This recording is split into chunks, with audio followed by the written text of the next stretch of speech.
जो हम लोगों ने स्टार्ट करा था बेटा, हम लोगों ने एप्लीकेशन से स्टार्ट किया था ना, ठीक है। आज हम लोगों ने अपने एप्लीकेशन ब्रिज वेव रेक्टिफायर से बात करी थी। मेरी बेसिकली ये भी एक फुल वेव रेक्टिफायर ही होता है, एक ब्रिज के फॉर्म में होता है। आपने देखा होगा, आपको डायग्राम थोड़ा सा याद रखना है, D1 और D4 एक बारी में काम करेंगे, मतलब दो को आप फॉरवर्ड, जब आप पॉजिटिव नेगेटिव कर रहे हो तो दो को फॉरवर्ड बायस कर लेना, ठीक है। और एक बार अपोजिट के लिए D3 और D4 को फॉरवर्ड बायस कर लेना। बेसिकली उस तरीके से आपको डायग्राम याद होगा। इसमें बेसिकली दो डायोड्स के कॉम्बिनेशन से हमारे पास आउटपुट आता है, और ये आउटपुट एग्जैक्टली सिमिलर होता है एक फुल वेव रेक्टिफायर का। तो bridge wave rectifier is nothing but a full wave rectifier, only difference is here number of diodes used are 4 as compared to the previous case in which number of diodes used were 2, right.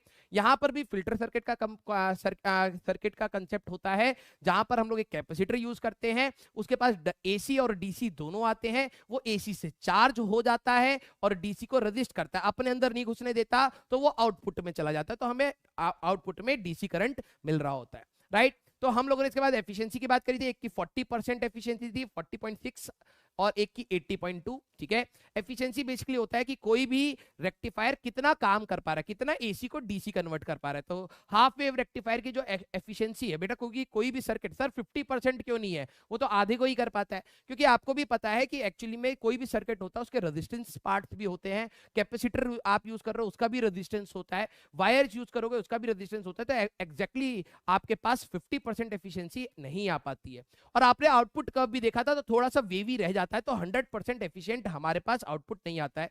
तो half wave rectifier का 50% approximation होना चाहिए ideal case में, लेकिन maximum हमें मिलता है 40.6, इधर मिलता है 80.2। फिर हमारे पास एक रिपल फैक्टर आता है कि कितनी रिपल्स बनती हैं।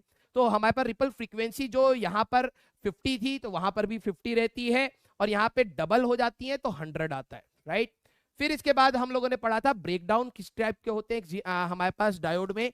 One is called Zener breakdown and one is called avalanche breakdown. Zener breakdown में हम लोग जब हाई वोल्टेज लगाते हैं तो बहुत हाई इलेक्ट्रिक फील्ड बनती है, उसकी वजह से बॉन्ड्स टूट जाते हैं सीधे, उसकी वजह से बॉन्ड टूटने की वजह से चार्ज कैरियर्स बढ़ जाते हैं, करंट हमारे पास बढ़ जाता है, दैट इज कॉल्ड हमारे पास जीनर ब्रेकडाउन। ये परमानेंट डैमेज नहीं कर रहा होता है।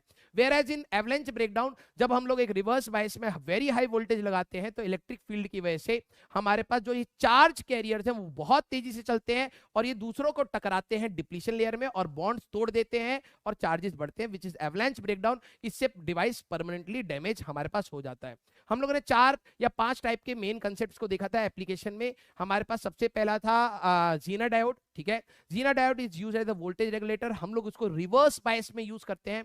जब भी रिवर्स बायस का कैरेक्टरिस्टिक ग्राफ देखोगे आप, तो आपको याद आएगा कि बहुत ज्यादा करंट पास होने पे उसके अक्रॉस वोल्टेज फिक्स हो जाता है।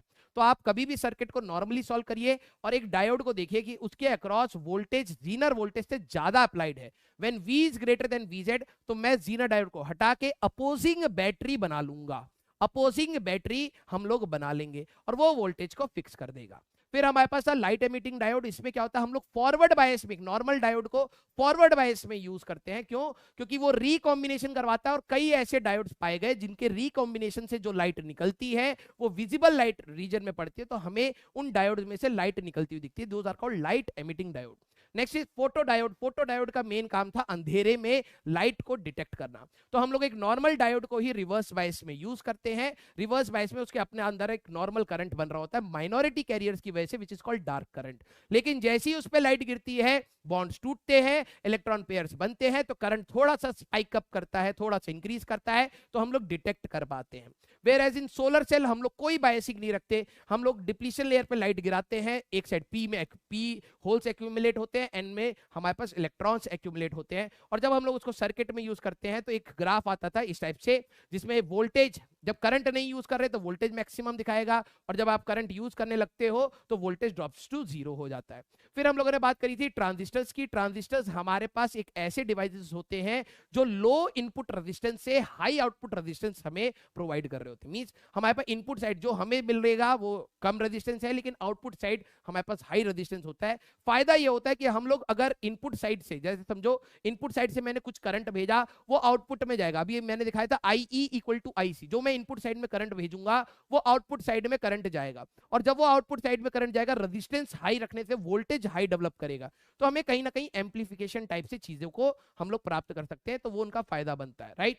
फिर उसके बाद हम लोगों ने कहा कि ट्रांजिस्टर में PNP और NPN, ये इंपॉर्टेंट है, याद रखो, PNP या फिर NPN दो टाइप के केसेस हो सकते हैं, राइट। एक होता है एमिटर जो बहुत हेवीली डूप होता है, फिर होता है बेस बहुत लाइटली डूप होता है, एक होता है कलेक्टर मॉडरेटली डूप होता है। मेन एमिटर का काम एमिट करना होता है, कलेक्टर का काम कलेक्ट करना होता है, बेस उनके बीच में एक ट्रांसफॉर्मेशन क्रिएट करता है। बेस को लाइटली डूप करने का मेन कंसेप्ट ये था कि क्योंकि यहां पर सारा न्यूट्रलाइजेशन ना हो जाए, इसलिए हम लोग बहुत लाइटली डूप करते हैं। इसीलिए बेस में जो करंट भी बनता है वो बहुत कम बनता है, that is 5% of emitter current. Means emitter current का सिर्फ 5% वही बनता है, और 95% हमारा कलेक्टर करंट होता है। तो हम लोग IE is equal to IB भी कह सकते हैं, ठीक है। फिर उसके बाद मैंने उनके सिंबल बनाए थे, मैंने कहा था एक सर्कल बनाना, एक बेस को बेस लाइन से दिखाते हैं, एमिटर और कलेक्टर, राइट। अगर PNP है तो करंट प्रवेश करेगा, और NPN है तो करंट निकास करेगा। दिखाओगे कहां पे? एमिटर और बेस के बीच में। IE is equal to IB plus IC, भले ही वो PNP हो या फिर वो NPN हो, दोनों में सेम रहता है, राइट। तो ये था आज का हमारे पास क्लास का रिवीजन।